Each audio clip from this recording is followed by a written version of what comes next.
Đã bật rồi đúng không ba? Đúng rồi nè.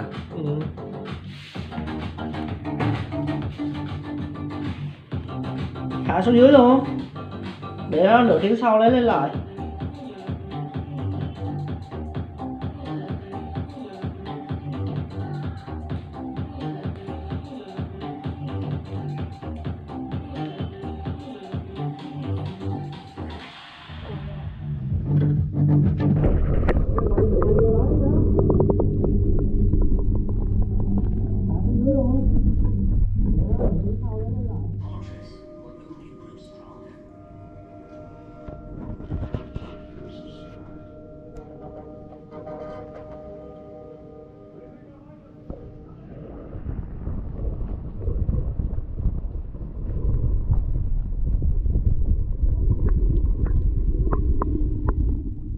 Dạ xin thưa các bạn, lúc mình mới lấy á, mình cũng có đi thác, mình tính quay một clip review về một cái thác ở Đà Lạt, nhưng vô tình thì mình bị rớt mất cái GoPro của mình.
Dạ, vâng thưa các bạn, sau 24 giờ mình đã kiếm lại được cái GoPro của mình.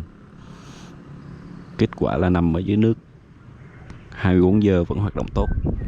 Dạ, quá tuyệt vời.